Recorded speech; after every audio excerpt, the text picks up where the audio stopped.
Imagine que tu obtiennes le pouvoir dont rêve chaque être humain sur cette planète. La force absolue. Aucun adversaire ne peut te résister. Aucun combat ne dure plus d'une seconde. Un seul coup de poing et c'est terminé. Pas de combat épique en 20 épisodes, pas de transformation en hurlant pendant 10 minutes, pas de pouvoir de l'amitié qui débarque à la dernière seconde. Juste un coup et on passe à autre chose. Maintenant, imagine que ce pouvoir soit la pire chose qui te soit jamais arrivée. Que chaque victoire te laisse un peu plus vide que la précédente. Voilà, tu viens de comprendre One Punch Man. Installe-toi bien parce qu'on va tout te raconter. Les 3 saisons, du tout premier coup de poing jusqu'au cliffhanger qui rend fou le fandom entier. C'est parti. Tout commence avec un homme parfaitement ordinaire. Et quand je dis ordinaire, je pèse mes mots. Saitama, 25 ans, au chômage, qui enchaîne les entretiens d'embauche ratés dans un costume mal taillé avec la coupe de cheveux la plus banale du Japon. Le genre de type que tu croises dans le métro et que ton cerveau efface instantanément. Ce jour-là, il vient encore de se faire recaler. Il rentre chez lui, les épaules basses, l'avenir bouché, quand la ville se met à trembler. Un monstre. Un crabe géant humanoïde en slip du nom de Crablante qui est devenu monstre après avoir mangé trop de crabes. Oui, c'est le lore officiel. Et ce monstre cherche quelqu'un de très précis. Un gamin avec un menton en forme de fesse qui lui a dessiné des tétons au marqueur pendant sa sieste. Je te jure que c'est le vrai point de départ de toute cette histoire. Le destin du monde va se jouer sur une paire de tétons au marqueur. Saitama n'a objectivement aucune raison d'intervenir. Il vient de rater sa vie professionnelle, il est crevé et ce gamin est franchement insupportable. Le monstre lui propose même de passer son chemin. Mais quelque chose se réveille chez Saitama, un souvenir d'enfance. Le héros qu'il rêvait de devenir quand il était petit, celui des mangas et des émissions du dimanche matin. Alors il pose sa mallette, il desserre sa cravate et il se bat. Et c'est moche. Il se fait projeter, étrangler, traîner au sol. Il manque de mourir plusieurs fois. Et à la toute fin, dans un dernier réflexe désespéré, il utilise sa cravate pour arracher l'œil du monstre et il gagne, de justesse.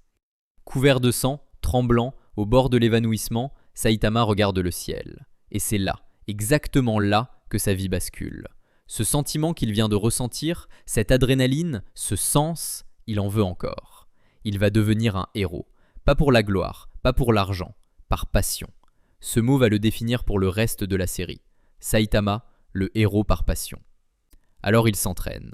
Et accroche-toi parce que voici le programme d'entraînement le plus célèbre et le plus débile de l'histoire de l'animation japonaise.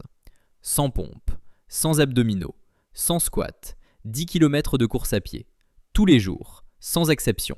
Pas de climatisation en été, pas de chauffage en hiver pour renforcer le mental. 3 repas par jour avec juste une banane au petit déjeuner.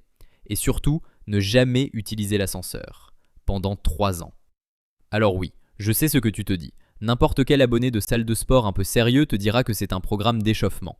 Il y a des grands-mères qui font plus que ça. Et c'est exactement la blague. C'est le gag fondateur de toute la série.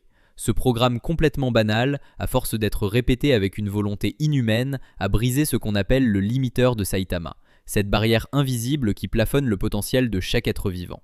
Résultat, il est devenu sans le savoir l'être le plus puissant de l'univers. Le prix à payer ? Ses cheveux. Tous ses cheveux, tombés jusqu'au dernier. À 25 ans, Saitama est chauve comme une boule de billard et quand les gens doutent de son entraînement, c'est le seul argument qu'il avance, vexé.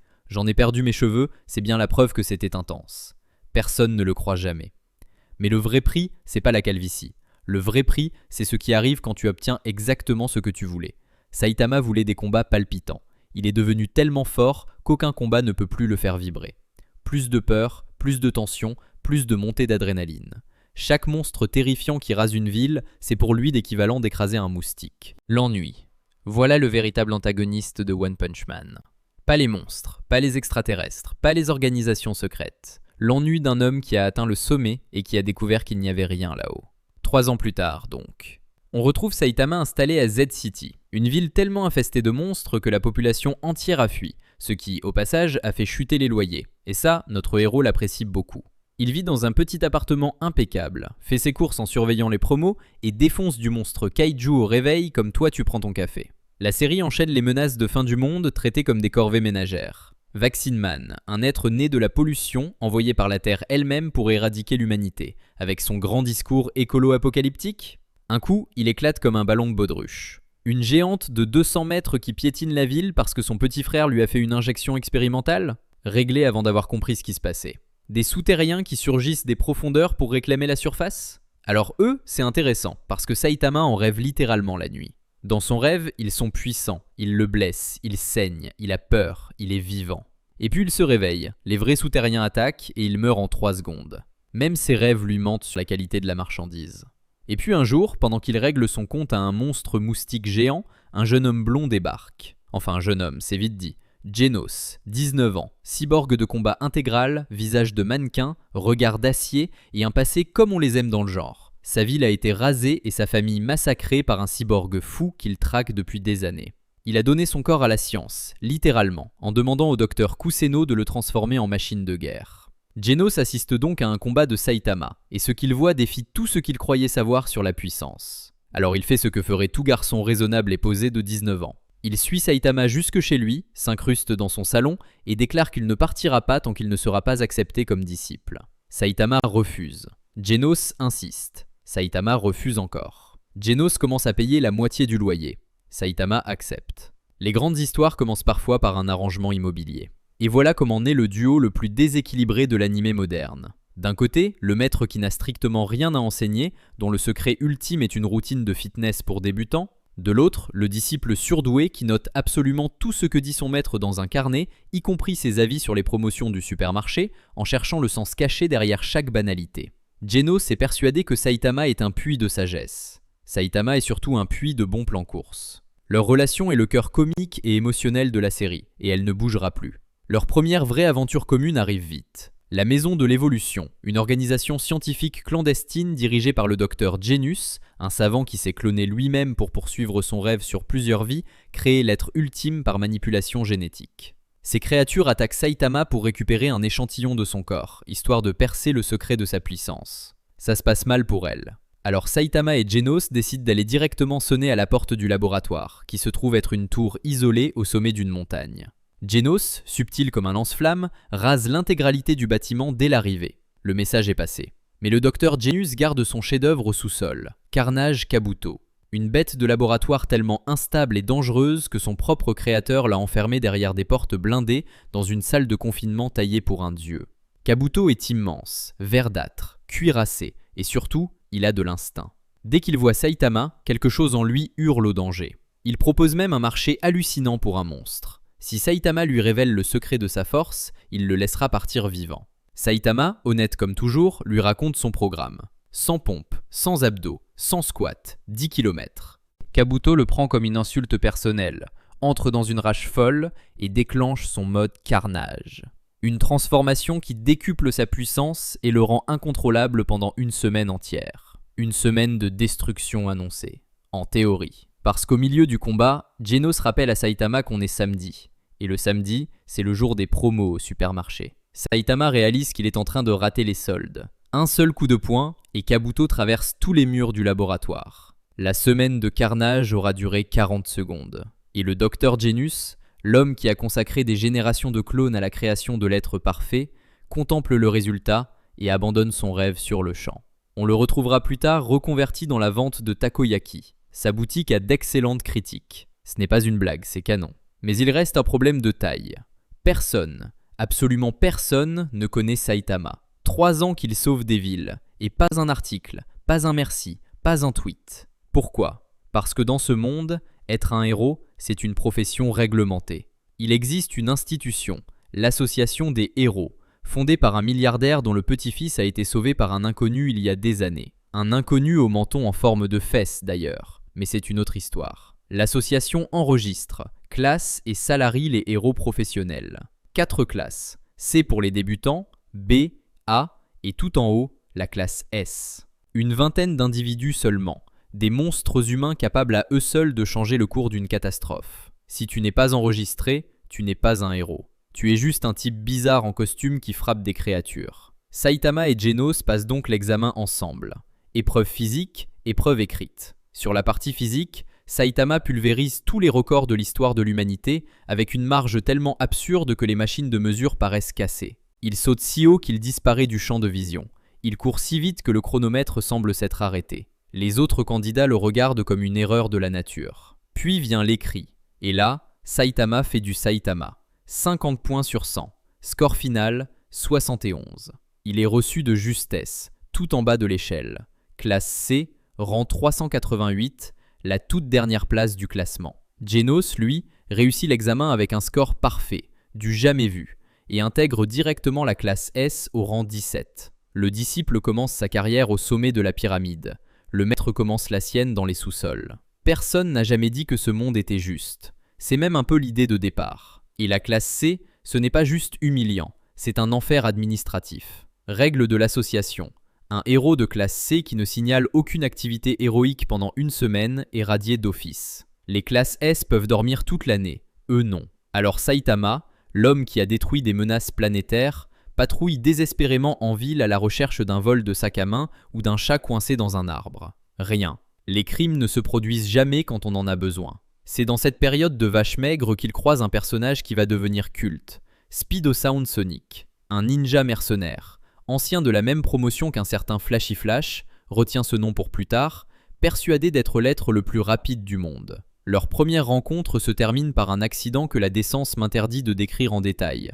Disons que Saitama contre un coup de pied avec un poing placé très, très bas, et que Sonic s'en souviendra toute sa vie. Humilié, Sonic déclare unilatéralement Saitama comme son rival éternel et jure de le tuer. Saitama, lui, n'arrive littéralement pas à retenir son nom complet. Sonic reviendra le défier encore et encore, saison après saison. Il perdra encore et encore. Et à chaque fois, c'est un régal. Mention spéciale à sa rencontre avec Genos, en pleine forêt. Le ninja le plus rapide contre le cyborg le plus surarmé. Deux égos supersoniques qui se percutent dans un déluge de lames et d'incinérateurs, chacun persuadé de donner une leçon à l'autre. Le duel tourne au match nul frustré quand Saitama s'interpose, et les deux repartent en se détestant cordialement. Ces deux-là se recroiseront toute la série avec la même électricité. Saitama finit par trouver son premier fait d'armes officiel en interceptant les Paradisers, un groupe terroriste de chauves en combinaison qui réclame le droit de ne pas travailler, mené par le colossal Hammerhead. Des chauves qui sèment le chaos. Tu imagines le malentendu ? Saitama les démonte en 3 mouvements, plus vexé d'être associé à leur calvitie qu'autre chose, et voilà, premier crédit héroïque au compteur, radiation évitée. Il grimpera ensuite les échelons de la classe C à une vitesse record, jusqu'à atteindre le rang 1, puis passer en classe B. Et c'est à ce moment que l'association lui attribue son nom de héros officiel, celui qui apparaîtra dans tous les registres, sur toutes les listes, dans toutes les annonces publiques. Genos a hérité de démons cyborg. Classe. Sonic s'appelle lui-même le ninja le plus rapide. Stylé. Et Saitama, l'homme qui a un jour fendu le ciel en deux, reçoit le nom de Chauve Capé. Chauve Capé. Il déteste ce nom de toutes ses forces. Il proteste à chaque fois qu'on l'utilise. Et évidemment, il va le garder pour toujours. Lentement mais sûrement, le système commence à l'enregistrer. Le reconnaître, c'est autre chose. Maintenant, parlons du roi des mers. Parce que jusqu'ici, on a rigolé, mais cet arc-là, c'est le moment où One Punch Man montre qu'il sait aussi te serrer la gorge. Tout commence par une alerte de l'association. Le roi des mers, Deep Sea King, souverain des profondeurs, émerge sur la côte de J-City avec une idée simple.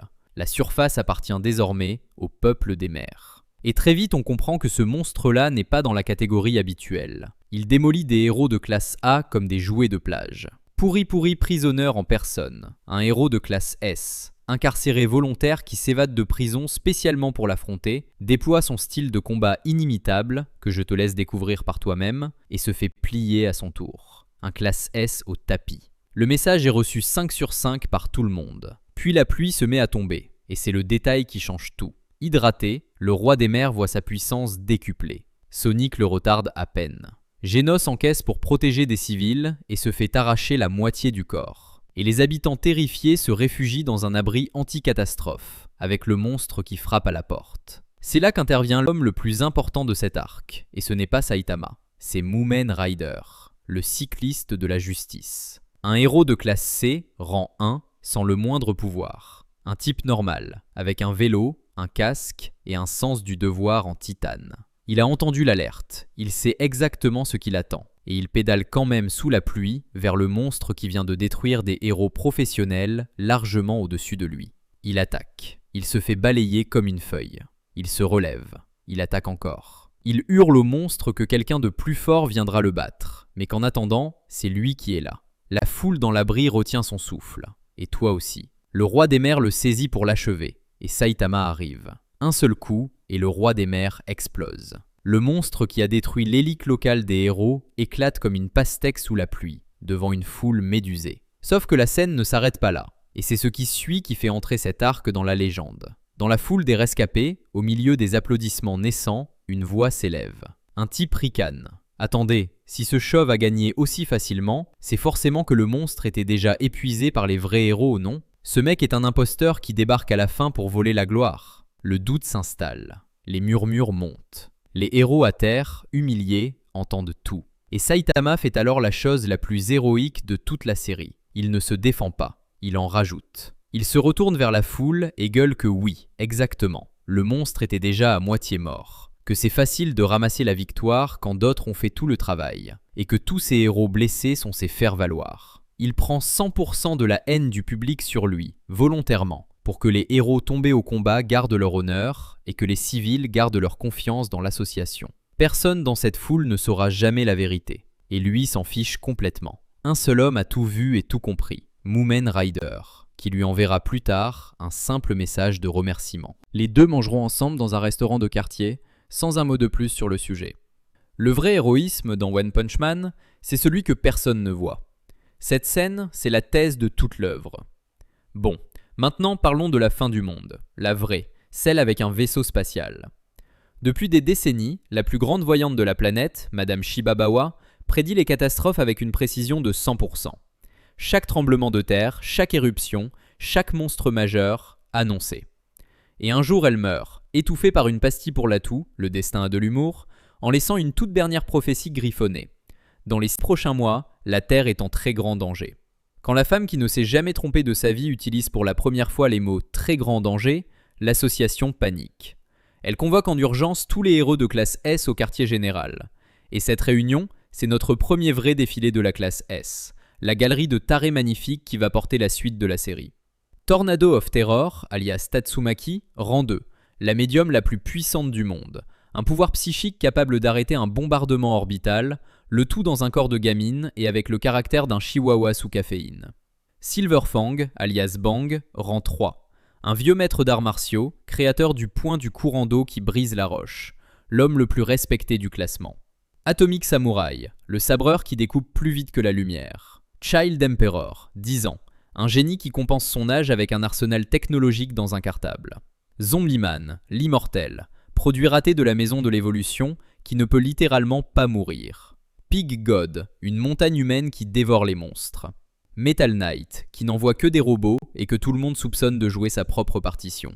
Super Alloy Darkshine, le bodybuilder invincible. Flashy Flash, le ninja le plus rapide. Et King, rang 7, l'homme le plus fort du monde. Celui dont le simple regard fait reculer les monstres et dont le grondement sourd qui les met en situation de crise, le légendaire King Gunjin, annonce la destruction imminente de tout ce qui lui fait face. Retiens bien King, on va beaucoup reparler de King. Et pendant que les héros s'engueulent en réunion, la prophétie se réalise, en direct. Un vaisseau spatial de la taille d'une ville apparaît au-dessus d'A-City et ouvre le feu. En quelques secondes, A-City cesse d'exister. Rayé de la carte, immeubles, routes, population évacuée de justesse ou non. Une seule structure reste debout au milieu du désert de Grava. Le quartier général flambant neuf de l'association, construit pour résister à l'apocalypse. L'envahisseur s'appelle Boros, seigneur de guerre galactique à l'œil unique, conquérant de l'univers, et il n'est pas venu pour les ressources ou le territoire. Il est venu pour une seule chose. Il y a des années, une voyante extraterrestre lui a fait une prophétie. Sur une petite planète bleue, il trouverait enfin un adversaire à sa hauteur. Boros est l'être le plus puissant de son univers connu, et il souffre exactement du même mal que quelqu'un qu'on connaît bien, l'ennui absolu du sommet. Il a traversé le cosmos pendant 20 ans pour retrouver le frisson d'un vrai combat. Je pense que tu vois où ça va. La bataille s'engage sur 2 fronts. Au sol, les lieutenants de Boros sèment le chaos. Melzargard, une abomination à plusieurs têtes qui se régénère à l'infini tant qu'on n'a pas écrasé la petite bille cachée dans chaque tête, affronte simultanément Bang, Atomic Samurai, Metal Bat et Puri Puri Prisoner. Le combat est long, sale, laborieux, et il nous montre enfin la classe S au travail. Ces gens sont réellement des monstres de puissance. Pendant ce temps, Tornado intercepte à elle seule le bombardement orbital du vaisseau. Des centaines de projectiles qu'elle retourne à l'envoyeur d'un geste agacé. La démonstration est claire. L'humanité de ce monde n'est pas sans défense. Elle est juste habituée à un certain niveau de menace. et Boros est au-dessus. Au passage, dans le chaos de cette bataille au sol, la série glisse un détail que les fans n'ont jamais lâché. Drive Knight, le héros machine le plus insaisissable de la classe S, murmure à Genos un avertissement avant de disparaître. Metal Knight n'est pas ton allié, méfie-toi de lui. Une petite phrase, 10 secondes d'écran et un fil de paranoïa tendu pour toutes les saisons à venir. La série adore planter des graines comme ça, et celle-là n'a toujours pas fini de pousser.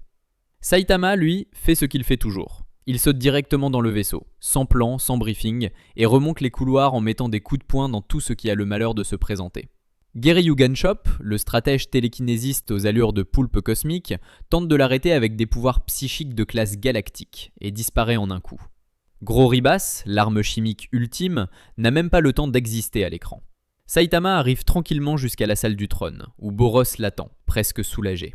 Et le combat contre Boros, c'est LE morceau de bravoure de la saison 1, le moment que l'animation du studio Madhouse a gravé dans l'histoire du médium.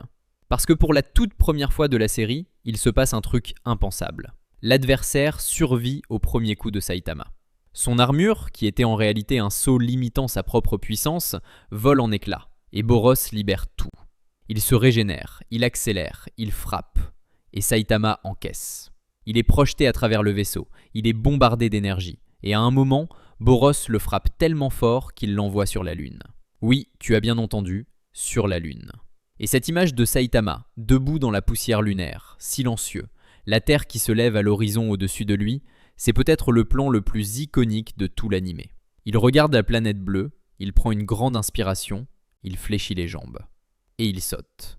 Le retour atmosphérique, il le fait en quelques secondes, en visant le vaisseau.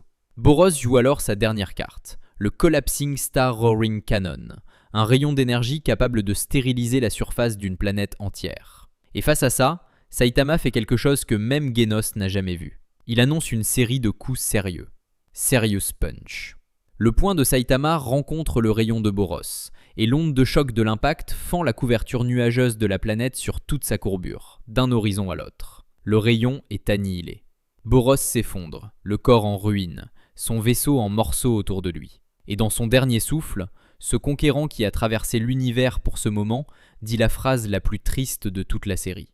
Je le savais, tu ne t'es pas battu sérieusement. Boros a tout donné. Il a offert à Saitama le combat le plus long de sa carrière de héros, plusieurs minutes entières. Et il a compris avant de mourir que même lui n'avait pas réussi à faire transpirer cet homme. La prophétie de la voyante s'est réalisée, et elle s'est trompée en même temps. Saitama quitte les ruines du vaisseau sans triomphe, un peu plus seul qu'avant. Il vient de battre le guerrier le plus puissant de l'univers connu, et sa préoccupation du moment, c'est que le supermarché a peut-être fermé. Fin de la saison 1, 12 épisodes entrés directement au Panthéon. Mais l'histoire, elle, ne fait que commencer, parce que la saison 2 va introduire le personnage qui va tout renverser. Mais d'abord, la saison 2 s'ouvre sur la résolution d'un mystère, et c'est l'un des meilleurs gags longue durée de l'histoire du manga. La vérité sur King. Rang 7 de la classe S. L'homme le plus fort du monde. L'homme aux 3 cicatrices sur l'œil. Celui dont la présence seule a fait s'enfuir des monstres de niveau démon. Celui dont le King Engine, ce grondement sourd et menaçant, précède chaque catastrophe évitée. Voici la vérité. King n'a jamais gagné un seul combat de sa vie. King n'a jamais livré un seul combat de sa vie. C'est un gamer reclus, un otaku de jeux de drague, un civil complet qui a passé sa vie à se retrouver au mauvais endroit exactement au bon moment. Chaque monstre légendaire qui lui est attribué a en réalité été tué par Saitama, à côté de lui, dans la confusion générale, sans témoin. Les cicatrices ? Un accident d'enfance avec un monstre dont il a réchappé par hasard. Et le fameux King Engine, c'est le bruit de son cœur qui tambourine dans sa poitrine parce qu'il est terrorisé. L'homme le plus fort du monde est une imposture involontaire, un mensonge que le monde entier s'est raconté tout seul, et qui vit dans l'angoisse permanente d'être découvert. Un jour, un monstre attaque King chez lui, et Saitama, venu par hasard, tue la créature et découvre toute la vérité. L'ironie de la scène est totale. Pendant ce temps, dehors, Genos affronte le vrai danger du jour, G4, un robot assassin envoyé par une organisation mystérieuse pour éliminer l'homme le plus fort du monde. Le tueur mécanique est venu pour King, et King ne saura jamais à quel point il est passé près, pendant que Genos découpe la machine et récupère au passage quelques pièces pour s'améliorer. Et là, moment magnifique. Saitama ne le dénonce pas. Il ne le juge même pas vraiment. King s'effondre, avoue tout, s'attend au mépris. et Saitama hausse les épaules et lui propose une partie de jeu vidéo. Les deux deviennent inséparables. Et le plus beau dans tout ça, King bat Saitama à plate couture à chaque partie. L'homme le plus fort de l'univers ne gagne jamais un seul match contre l'homme le plus faible de la classe S. Chacun son domaine. Leur amitié, faite de silence, de manette et de zéro jugement, est l'une des plus saines de tout l'anime. Et retiens bien ceci pour la suite. Le bluff involontaire de King va littéralement sauver le monde plusieurs fois. C'est aussi dans cette saison que Saitama croise la route de la sœur de Tornado, Fubuki, alias Blizzard of Hell, rang 1 de la classe B, médium surpuissante qui règne sur sa classe comme une marraine de la mafia. Sa stratégie de carrière est simple, rester la reine de la classe B plutôt que d'être une anonyme de la classe A, et recruter de force tout nouveau héros prometteur dans son groupe, le Blizzard Group. Quand elle vient recruter Saitama, ce nouveau venu qui monte trop vite dans les classements et qui le refuse, elle attaque. Ça se passe comme d'habitude, mais quelque chose d'inattendu se produit. Fubuki, obsédé toute sa vie par l'ombre écrasante de sa grande sœur, découvre chez Saitama quelqu'un qui se fiche complètement des rangs, des classements et des comparaisons. Elle va se mettre à graviter autour de lui, s'incruster dans son appartement avec les autres et lentement, sans jamais l'admettre, changer. Le Saitama Group informel est né. Un chauve blasé, un cyborg fanatique, une médium en manque de reconnaissance, un ninja qui veut le tuer. La colocation émotionnelle la plus dysfonctionnelle du manga moderne.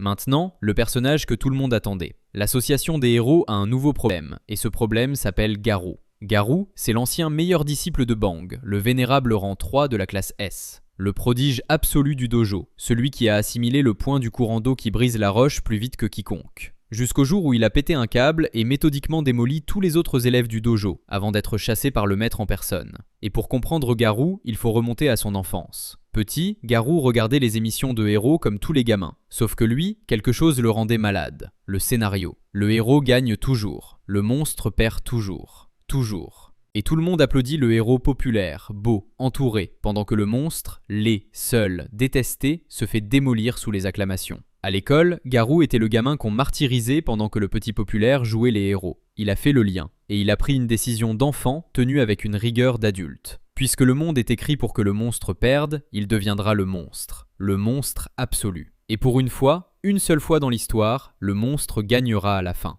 Alors Garou déclare la chasse aux héros ouverte. Pas la chasse aux civils, la chasse aux héros. Et ce détail, garde-le en tête, c'est toute la clé du personnage. Sa première apparition publique, c'est un massacre en règle. Il débarque dans une réunion de héros et met 8 professionnels à l'hôpital à main nue. Puis il remonte le classement comme on coche une liste de courses. Golden Ball et Spring Mustachio de la classe A, démontés. Tank Top Master, le sommet de la classe S des Tank Top, venu venger son petit frère, démonté. Et par sa propre technique en plus, parce que Garou apprend et copie tout ce qu'on lui envoie. Une seule anomalie dans ce tableau de chasse et elle est délicieuse. Watchdog Man, le héros de classe S le plus bizarre du classement, un homme en costume de chien intégral, assis toute la journée sur son piédestal, qui protège sa ville et rien que sa ville. Garou l'attaque, confiant. Garou se fait rouler dessus. Son style d'arts martiaux, calibré pour contrer des techniques humaines, ne comprend rien à un adversaire qui se bat littéralement comme un chien. Garou s'enfuit de la ville en boitant, et c'est la seule fois de toute sa chasse où on le verra courir dans l'autre sens. Son style, hérité de Bang et perverti par sa rage, absorbe, détourne et retourne à force de l'adversaire. Chaque combat le rend littéralement plus fort, plus rapide, plus adapté. Garou n'est pas un monstre qui naît, c'est un monstre qui s'entraîne. Ça te rappelle quelqu'un ? C'est exactement le propos. Et d'ailleurs, il faut raconter leur toute première rencontre, parce que c'est peut-être le gag le plus cruel de la série. Un soir, en pleine chasse, Garou repère dans la rue un type au crâne rasé qui se balade tranquillement. Son instinct de chasseur identifie une cible. Il déclenche son attaque et l'écran passe au noir. Garou se réveille plus tard, allongé par terre, sans aucun souvenir de ce qui vient de se passer.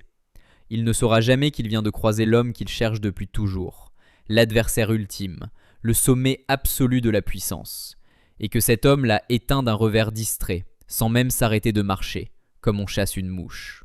Le chasseur de héros a rencontré son destin, et son destin ne l'a même pas remarqué. Ils se recroiseront plusieurs fois au fil de la saison, et à chaque fois le résultat sera le même. Garou au sol, Saitama déjà loin, et le running gag le plus tragique du manga qui s'installe en silence. Mais tu vas remarquer 2 détails qui clochent chez ce soi-disant monstre. 1.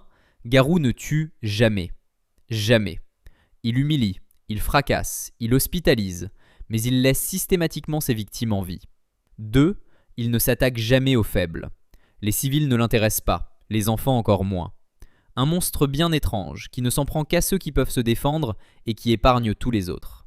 Le manga te laisse faire le calcul tout seul. Ce type coche toutes les cases du héros, sauf l'étiquette.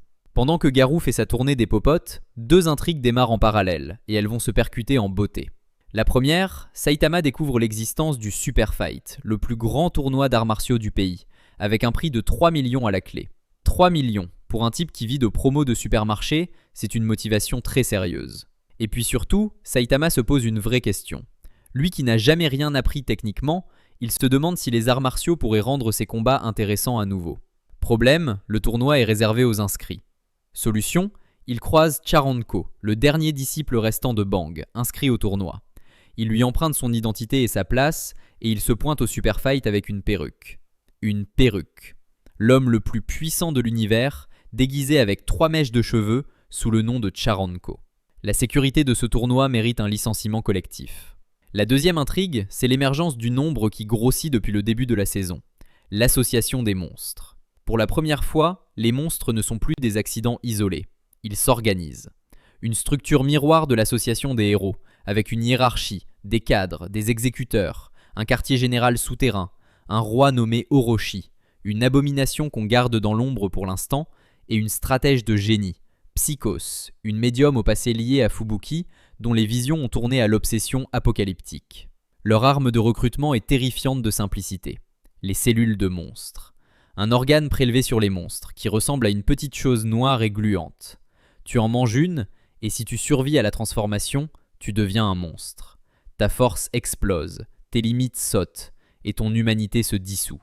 Le marketing est imparable. Il démarche les humains frustrés, les criminels, les artistes martiaux aigris, tous ceux qui estiment que le monde ne les a pas assez récompensés, et ils leur vendent la puissance en pilule. Le raccourci ultime. Lentilles 100 pompes par jour. Et à la tête de cette organisation, un duo étrange. Orochi donc, le roi, la force brute divinisée, et à ses côtés, la créature la plus perturbante du casting, Gyoro, une masse difforme couverte d'yeux, à la voix doucereuse, qui joue les managers du roi des monstres. C'est Gyoro qui planifie, qui recrute, qui teste les nouvelles recrues, qui décide qui mérite de rencontrer le roi et qui finit en casse-croûte. Un cerveau derrière le trône, dont les véritables intentions, et la véritable identité, cachent l'un des retournements les plus vicieux de tout l'arc. On y reviendra. Et l'association des monstres frappe fort. Des attaques simultanées sur toutes les grandes villes du pays, précisément pendant que les meilleurs héros sont dispersés ou occupés. Les classes S courent partout. C'est le chaos coordonné. Et au milieu de ce chaos, deux moments qu'il faut absolument raconter. Le premier, Metalbat. Héros de classe S, rang 15. Un délinquant au grand cœur armé d'une simple batte de baseball en métal, dont le pouvoir est génialement simple. Plus il prend de coups, plus il devient fort. Sa rage monte avec les dégâts, sans plafond connu. Assigné à la protection de Waganma, le fils insupportable du sponsor numéro 1 de l'association, Metalbat se retrouve à enchaîner deux monstres de niveau démon dans un restaurant, puis à tomber sur bien pire, Elder Centipede. Un mille-pattes titanesque, un kaiju de niveau dragon, une des créatures les plus anciennes et les plus redoutées du bestiaire, dont le corps traverse les villes comme un train de cauchemar. Metalbat, à moitié mort, refuse de tomber et frappe le monstre jusqu'à le faire reculer. Puis Garou, qui passait par là, s'invite, et les deux se battent au-dessus du gamin terrorisé, jusqu'à ce que Metalbat s'effondre enfin, vidé. Elder Centipede, lui, revient un peu plus tard, et c'est le deuxième moment. Le mille-pattes géant ressurgit en mission pour l'association des monstres, venu récupérer sa recrue de choix, un certain chasseur de héros, et sur sa route se dressent Genos, puis Bang et son frère Bomb. Les deux vieux maîtres déchaînent leurs techniques combinées sur la créature, la dépaissent couche par couche, et le monstre se régénère, encore et encore, inarrêtable. Genos y laisse presque son corps entier. Tout semble perdu. Et là, King s'avance. King, le civil terrorisé, seul face à un kaiju de niveau dragon. Il prend une inspiration et il bluffe. Il crie au monstre que s'il ose faire un pas de plus, il appellera Blast, le rang 1 de la classe S, le héros légendaire que personne n'a jamais vu, celui qui a déjà blessé Elder Centipede par le passé. Le monstre hésite. Le King Engine gronde, la terreur de King passant pour de la menace. Et pendant que le mille-pattes doute, Saitama, prévenu par King, arrive en marchant et met un coup de poing. Un seul. Elder Centipede, le kaiju millénaire, la terreur des continents, s'évapore. Il ne reste rien. King vient de sauver Genos, Bang et Bomb avec un mensonge. Et le monde attribuera la victoire à une menace fantôme. Ce running gag est en train de devenir de la géopolitique. Retour au tournoi, parce que pendant ce temps, le Super Fight bat son plein. Et le Super Fight, c'est l'occasion pour la série de nous présenter Suiryu, un prodige des arts martiaux, beau gosse, bourré de talent, quintuple vainqueur du tournoi, qui déroule les adversaires avec un sourire. Suiryu a une philosophie de vie très simple. La force sert à s'amuser, à séduire et à vivre confortablement. Les héros, des abrutis qui risquent leur vie gratuitement. Devenir plus fort pour protéger les autres ? Quel intérêt ? Et le tournoi le mène en finale contre le mystérieux Tcharanko, un chauve en perruque qui a expédié tous ses adversaires d'une pichenette en s'ennuyant visiblement. La finale est un chef-d'œuvre de comédie et de révélation. Suiryu envoie ses meilleures techniques. Saitama ne bouge pas. Pas d'esquive, pas de garde. Les coups du quintuple champion rebondissent sur lui comme de la pluie sur un pare-brise. Puis, sur un mouvement un peu vif, la perruque s'envole. Stupeur générale. C'est le héros chauve enregistré sous un autre nom. Imposture révélée, disqualification immédiate. Saitama perd les 3 millions et sort du tournoi avec un haussement d'épaule. Suiryu gagne par forfait le titre le plus vide de sa carrière. Et c'est exactement à ce moment que l'association des monstres attaque le tournoi. Plusieurs monstres surgissent, menés par Guketsu, un colosse de niveau dragon qui fut autrefois un champion de ce même tournoi, avant d'accepter une cellule de monstre. Guketsu balance des cellules sur le ring et fait son marché. Mangez et devenez puissant, ou mourrez. Plusieurs combattants, humiliés d'avoir été éliminés, craquent et croquent. Suiryu, lui, refuse. Pas par héroïsme, par fierté pure. Sa force à lui, il l'a construite. Et il se bat. Seul. Il tient tête au premier transformé, jusqu'à ce que Bakuzan, une brute sadique du tournoi qui vient d'avaler plusieurs cellules d'un coup, mute en quelque chose d'immonde et le dépasse définitivement. Et il se fait broyer, méthodiquement. Ses jambes, sa fierté, son sourire. Les héros présents fuient ou tombent, et Suiryu, l'homme qui n'a jamais eu besoin de personne, rampant dans les débris du ring, fait la chose qu'il méprisait le plus au monde. Il appelle à l'aide. Il hurle. Et personne ne vient. Puis une silhouette chauve revient chercher la perruque qu'il avait oubliée, entend le hurlement et passe la tête. Saitama écoute Suiryu le supplier de fuir en pleurant, lui, le cynique intégral, en train de se sacrifier pour gagner du temps.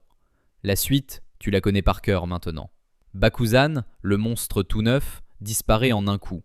Et Guketsu, le dragon, l'ogre du tournoi, décolle du stade et disparaît dans le ciel dans la foulée. Suiryu, en larmes, brisé et sauvé, vient de comprendre dans sa chair ce que c'est, un héros. Il jure de le devenir. Encore un converti au chauve. De son côté, Garou poursuit son ascension, et la fin de saison lui offre un enchaînement de combats qui le fait définitivement changer de catégorie. D'abord, l'embuscade. Blessé, affaibli, traqué, Garou tombe dans un piège tendu en pleine forêt par Death Gatling, un héros de classe A froid et méthodique qui a compris une chose. Personne ne battra le chasseur de héros en duel, alors il a monté une escouade. 8 héros, des classes A et B, qui attaquent en même temps, en coordination, sans le moindre code d'honneur. Et c'est là que le personnage bascule dans la légende. Garou, en morceaux, en infériorité totale, refuse de perdre pour une raison qui n'a rien de stratégique. Si le monstre perd contre des héros ici, dans cette forêt, alors le scénario de son enfance gagne encore. Alors il se bat comme un damné, il encaisse les balles, les lames et les explosions, et il les couche tous les 8. Le futur monstre absolu vient de gagner son premier combat impossible. Ensuite arrive Genos. Le cyborg, remis à neuf et frustré de sa propre stagnation, intercepte Garou juste après l'embuscade et le prend très au sérieux. Lance-flamme, vitesse supersonique, lame. Garou, déjà cabossé, encaisse le pire combat de sa vie, s'adapte en temps réel comme toujours et survit d'un cheveu à l'arrivée de renforts. Ensuite, le sommet. Bang et Bomb. Le maître et son frère, les deux plus grands artistes martiaux vivants, décident d'arrêter eux-mêmes le monstre que leur dojo a créé. Et pour la première fois, on voit Bang se battre sérieusement. Le vieux démonte son ancien disciple avec une froideur chirurgicale. Chaque coup une leçon et une punition. Garou, dépassé, brisé, refuse de tomber. Il encaisse, il se relève, il mute. Sous les coups, son corps commence littéralement à se transformer. Ses cheveux blanchissent, ses yeux changent. La monstrification par le combat, celle qu'il a choisie, est en marche. Il ne doit sa survie qu'à l'intervention d'un cadre de l'association des monstres venu le récupérer. Les monstres ont observé sa chasse aux héros, et ils veulent le recruter. Au quartier général souterrain, on lui offre la cellule de monstre sur un plateau. La puissance instantanée, la transformation garantie, le raccourci que des dizaines d'humains ont déjà accepté. Et Garou refuse. Catégoriquement. S'il devient un monstre, ce sera par ses propres poings, par son propre chemin, pas par un médicament. Tu remarqueras l'ironie magnifique. Le chasseur de héros est le seul personnage de la série qui suit exactement la même philosophie que Saitama. Pas de raccourci, que de l'entraînement. Les monstres le gardent quand même, mi-invité, mi-prisonnier, curieux de voir ce que deviendra cette anomalie. Et la saison 2 se referme sur le coup de tonnerre. L'association des monstres lance son ultimatum. Ils ont enlevé Waganma, le fils du sponsor principal de l'association des héros, kidnappé sous la garde même des héros. Le message est limpide. Nous sommes organisés, nous sommes partout, et nous venons de prouver que nous pouvons prendre ce que nous voulons. L'association des héros n'a plus le choix. Ce sera la guerre totale. Rendez-vous au quartier général souterrain de Z-City. Tous les monstres d'un côté, toute la classe S de l'autre. Le plus gros arc du manga vient d'être mis sur les rails. Et cet arc, il aura fallu l'attendre 6 ans. La saison 3 débarque en octobre 2025, et elle adapte enfin le morceau que les lecteurs du manga vendaient comme le sommet de l'œuvre, le raid contre l'association des monstres. Mais avant le raid, la saison prend le temps de finir de construire son vrai personnage principal. Et ce n'est pas le chauve. Garou, en cavale entre deux mondes, ni tout à fait humain ni tout à fait monstre, croise la route d'un gamin, Tareo, un petit garçon fan de héros, timide, harcelé par les autres enfants, qui se balade avec son catalogue de héros sous le bras. Et le paradoxe Garou explose enfin en plein écran. Le chasseur de héros, la terreur des classes A, le futur monstre absolu, devient le protecteur attitré de ce gosse. Il le défend contre ses harceleurs. Il l'écoute parler de ses héros préférés en grognant. Il lui explique, avec ses mots cabossés, que le monde n'est pas juste et que les faibles doivent être défendus. Garou déteste les héros de toutes ses forces, et il est incapable de croiser un innocent en danger sans intervenir. Le manga ne te le dit jamais frontalement, il te laisse regarder ce type faire exactement le métier qu'il prétend vouloir détruire. Évidemment, ça se paiera, l'association des monstres finira par kidnapper Tareo aussi, pour tester la loyauté de leurs recrues récalcitrantes. Côté héros, l'association prépare l'opération la plus massive de son histoire. Objectif 1, récupérer l'otage Waganma vivant. Objectif 2, raser l'association des monstres jusqu'à la dernière cellule. Le plan est simple et brutal. L'élite de la classe S plus leur meilleur soutien, une frappe coordonnée directement dans le quartier général souterrain ennemi, un labyrinthe de tunnels creusé sous les ruines de Z-City. Autant te dire que ça sent le piège à plein nez, tout le monde le sait, et tout le monde y va quand même. C'est le métier. Le raid commence, et la saison 3 déploie son concept, une guerre en couloir, où chaque héros se retrouve isolé face à son monstre. Le tableau de chasse est somptueux. Atomic Samurai croise le fer avec l'élite lame contre lame de l'association ennemie, et ses duels au sabre sont parmi les plus beaux plans de la saison. Zombieman, l'immortel, tombe sur son parfait contraire, Pure Blood, un vampire élégant et sadique qui le tue. Plusieurs fois. Beaucoup de fois. Le concept du combat est génial. L'un des deux ne peut pas mourir, l'autre adore tuer, et la question devient lequel des deux craquera psychologiquement en premier. Spoiler, ce n'est pas l'immortel. Pig God avale ses adversaires, littéralement, c'est son pouvoir et je ne m'étendrai pas. Super Aloy Darkshine, la montagne de muscles huilés, l'invincibilité incarnée, affronte Bug God et le pulvérise dans un duel de brutes en délire. Tornado, elle, fait du tornado. Elle déchaîne des pouvoirs psychiques qui font trembler le complexe entier, et une partie du suspense de la saison consiste à se demander si le quartier général va s'effondrer sur tout le monde à cause de l'ennemi ou à cause d'elle. Child Emperor déploie son arsenal. Flashy Flash découpe des couloirs entiers à une vitesse que la caméra renonce à suivre. Puri Puri Prisoner déchaîne son style à lui, qu'aucune description ne rendra jamais correctement et qu'il faut voir pour croire. La classe S au complet, au travail, chacun dans son style. Et c'est là que la structure de la saison devient maligne. Chaque affrontement fonctionne comme un mini-film avec sa propre ambiance. Un duel de sabres tendu dans une salle, un match de brutes hurlantes dans une autre, un jeu du chat et de la souris psychologique 3 étages plus bas. Le quartier général des monstres devient une anthologie de l'affrontement, et toi, tu passes de chambre en chambre. C'est le grand banquet que les fans attendaient depuis 6 ans. Et au milieu de ce chaos, la sous-intrigue comique la plus réussie de la saison. King et Fubuki errent dans les couloirs du quartier général ennemi. King, le civil absolu, l'imposteur terrorisé, se retrouve au cœur de la place forte des monstres, et chaque rencontre se transforme en numéro d'équilibriste. Il tente de dire la vérité sur sa faiblesse, avec une honnêteté désarmante, Et chaque aveu est réinterprété par les monstres comme la provocation glaciale d'un être tellement supérieur qu'il n'a même plus besoin de mentir. Le King Engine gronde, les monstres tremblent, la légende enfle. King traverse la forteresse ennemie sans donner un seul coup, en accumulant les exploits imaginaires, pendant que Fubuki fait le vrai travail à côté. Le mensonge le plus rentable de l'histoire du genre. Et Saitama dans tout ça ?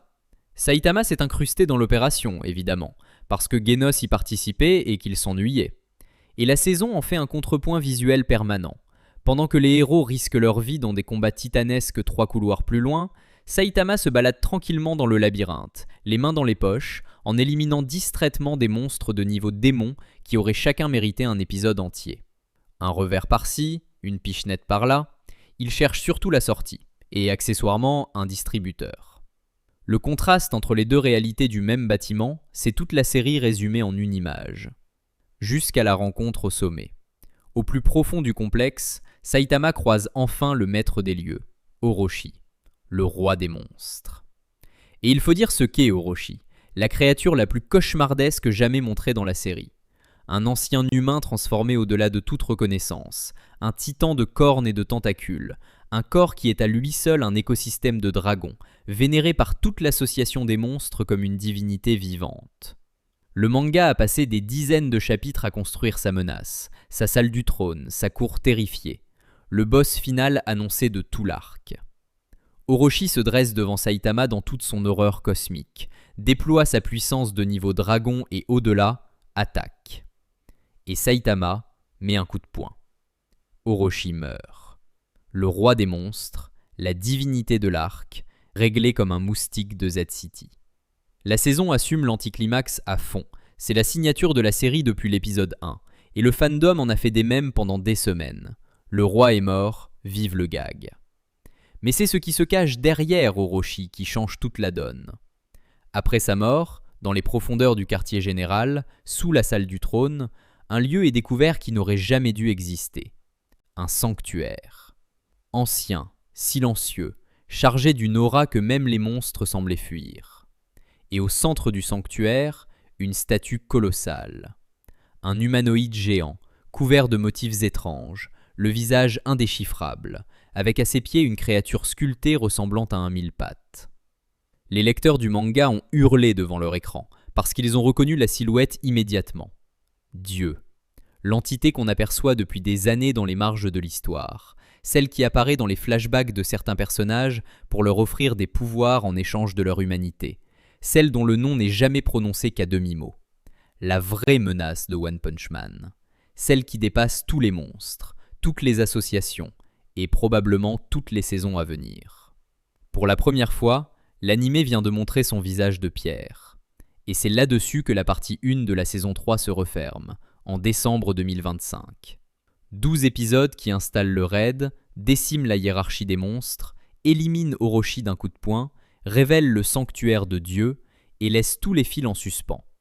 Psychos toujours tapi au cœur du complexe avec ses visions apocalyptiques, Gyoro et ses secrets encore intacts, la classe S dispersée dans les tunnels, Tareo prisonnier quelque part, et Garou au milieu de sa transformation, le corps de plus en plus monstrueux, l'esprit encore accroché à son code. Le tout dernier plan de la saison glisse lentement de la statue de Dieu aux 1000 pattes à ses pieds, puis à Garou. Le message est limpide pour qui sait lire. La partie 2, annoncée pour 2027, nous réserve l'éveil complet du chasseur de héros, et au bout du chemin, le combat que les lecteurs du manga attendent comme le messie. Garou contre Saitama. Le monstre absolu contre le héros par passion. Le gamin qui a voulu devenir fort par haine du scénario, contre l'adulte qui est devenu fort par amour du rôle. Deux hommes qui ont refusé tous les raccourcis, qui se sont construits coup par coup, jour après jour, et qui ont fini aux deux extrémités opposées de la même philosophie. Les deux faces d'une même pièce, lancée en l'air il y a 3 saisons, et qui va enfin retomber. Et voilà où en est l'histoire de One Punch Man aujourd'hui. 3 saisons. Un homme chauve dans un appartement de Z-City. Un cyborg qui prend des notes. Un gamer que le monde entier prend pour son sauveur. Un monstre qui protège les enfants. Et une question, une seule, qui traverse toute la série sans jamais obtenir de réponse. À quoi sert d'être le plus fort si plus personne ne peut te comprendre. Saitama a tout sacrifié pour un rêve d'enfant, et il a réussi au-delà de tout ce qui était imaginable. Il a juste oublié de vérifier ce qu'il y avait de l'autre côté du rêve. Boros a traversé l'univers pour lui. Garou construit sa vie entière pour le rencontrer. Et lui, il attend juste, sincèrement, le jour où quelqu'un le fera transpirer. En attendant la partie 2 en 2027, une chose est sûre. Quelque part dans une ville en ruine, un héros que personne ne remercie continue de sauver le monde entre deux promos de supermarché. Et franchement, il mériterait au moins que tu retiennes son nom. C'est Saitama.